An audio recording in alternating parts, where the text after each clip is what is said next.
Everything we see in the world is the creative work of women.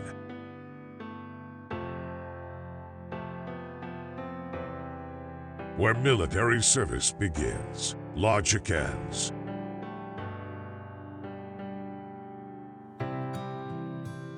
The Turkish nation's character is noble. The Turkish nation is industrious. The Turkish nation is intelligent.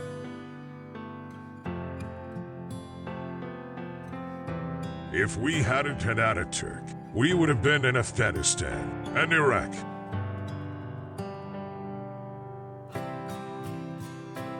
The most pleasant and pure feeling is to live with a sense of being part of the motherland, because exactly this feeling spares us from loneliness. We resemble ourselves.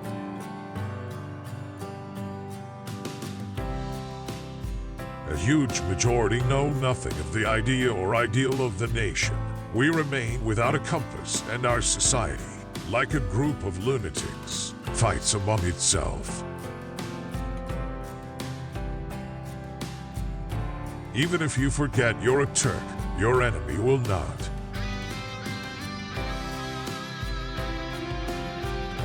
The Turks have an army that goes back to the Ottoman Empire. Our army is very new, but there's a world of difference already between the early 1990s and now.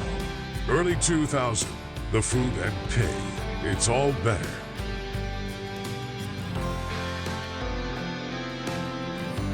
At the moment of my betrayal to my motherland, to her sacred banner, to Saparmure Turkmenbashi, let my breath stop.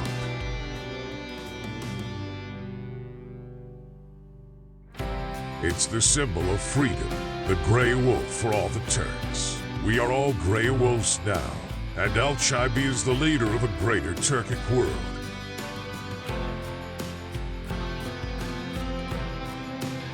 How dare you question if I fast, or come between my God and me? How claim no lust for what's forbidden? Then veils wrap round the face that's free? My vice is wine, or raki. I drink, so what? It does no harm to you. We'll face the hair-thin bride together. Blind drunk, I'll pass, if I be true.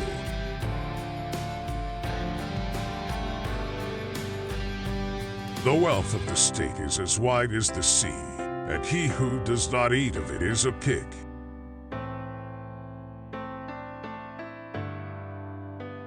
The vulgar Turk is very different from what is spoken at court. 'Tis as ridiculous to make use of the expressions commonly used in speaking to a great man or lady, as it would be to talk broad Yorkshire, or some shitcher in the drawing room.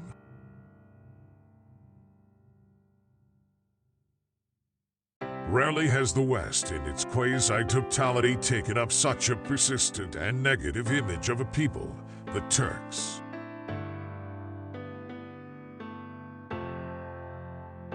Reform isn't easy, and for me dress is the most important symbol of it. All revolutions must be takes as a whole. We've got to complete the mission.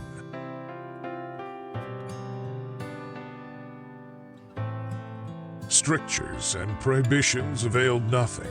The fatwas, the taught, made no impression on the people. One coffee house was opened after another, and men would gather together with great eagerness and enthusiasm to drink coffee. Such things do not admit of a perpetual ban.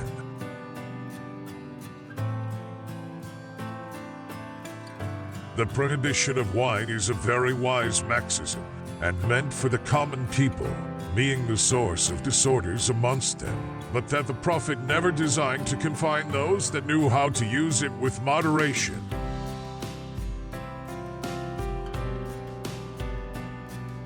It is impossible to hide any more of his Turkmenbashi pure hypocrisy, the absence of elementary norms of political and diplomatic behavior, the insidiousness and cruelty in relation to the people, and the spreading of an atmosphere of fear.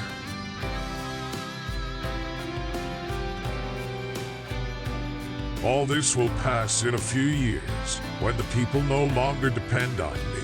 The Turkmens have always bowed to something. Once it was fire, then Islam, then Marx. The people have to believe in something.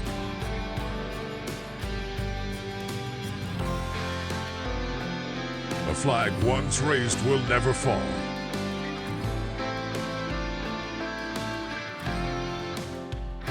We are all Turks.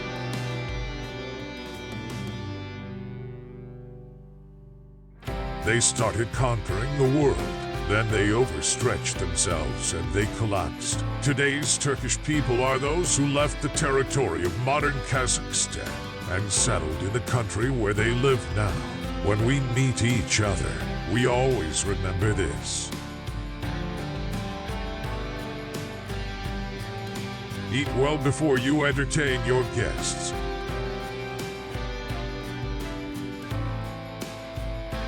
Perhaps your hatred of the Turk is due to your lack of understanding him. For I shall never advise a heathen or a Turk, let alone a Christian, to attack another or begin war.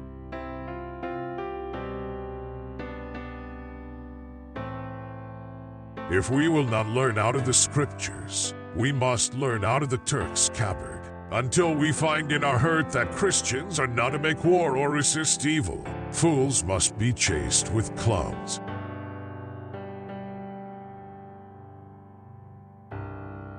Nagorno-Karabakh we sold, without the faintest sigh. We auctioned off our factories until our wealth ran dry.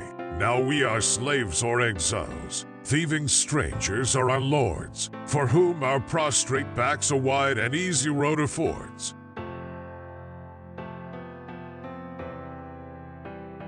God Most High caused the sun of fortune to rise in the zodiac of the Turks. He called them Turk and made them kings of the age. Every man of reason must attach himself to them, or else expose himself to their falling arrows.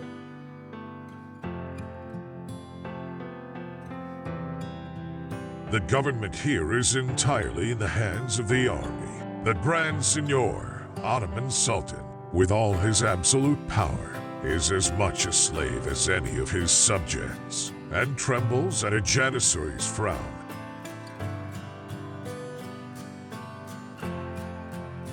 Pressing close, our enemies bellicose, unsleeping, aim to make us feeble.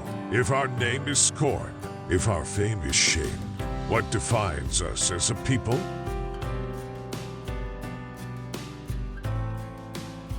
They, Azaris, are the poets and singers of the Turkic world, not the soldiers.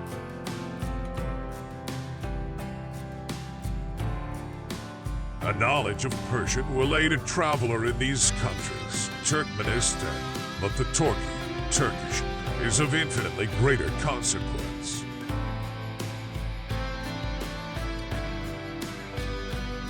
Throughout history, the Turks' political organization has developed in step with their military organization, their hearts dedicated to soldiering. The Turks have proved to the world that their nation is an army.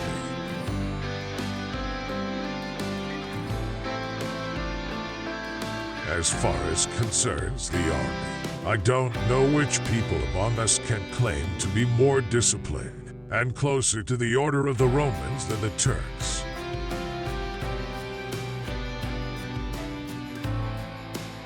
If we have an administration in this country, Turkey, it's the army. But a big percentage of so-called public confidence in the army is just fear. Civilians are not yet conscious of their power.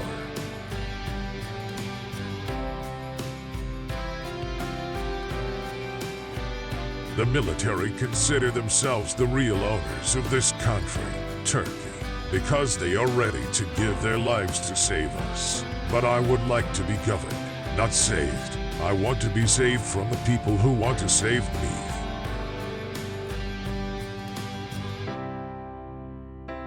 What is important for Islamic states is the spreading of fundamentalism. In order to survive inside Iran, they, the mullahs, need to export their ideas. Our friends, the Saudis, finance it too. Their regime is not compatible with the modern era, but they have activists in Turkey who are trying to impose their ideology.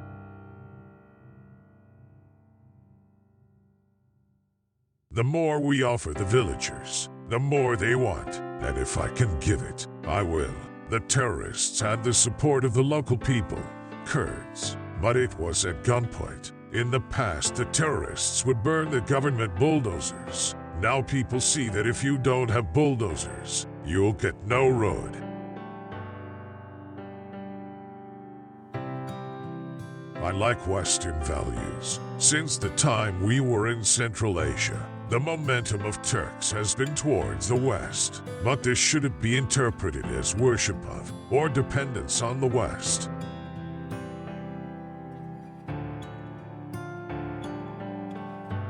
Our duty would be to create, in the place of the outdated Ottoman Empire, a new national entity in harmony with its historic and linguistic unity and its desires.